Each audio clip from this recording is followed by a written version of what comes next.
দাদুর বয়স হলো 115 বছর বয়স হলো। কি হয়েছিল হঠাৎ করে? দাদুর এমনি সুস্থই ছিল, বেশ কিছুদিন অসুস্থ ছিল বার্ধক্যজনিত কারণের জন্য।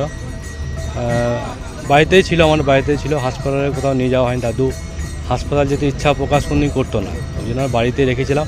হঠাৎ করে কালকে বেলা 11টায় শ্বাসকষ্ট হচ্ছিল, তাই জন্য একটু নেমুনাইজার মেশিন টেশিন সব ব্যবস্থা করেছিলাম, কিন্তু আর দাদুকে রাখতে পারলাম না।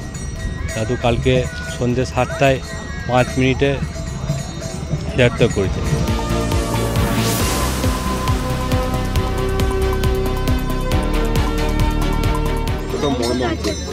অত্যন্ত দুঃখের।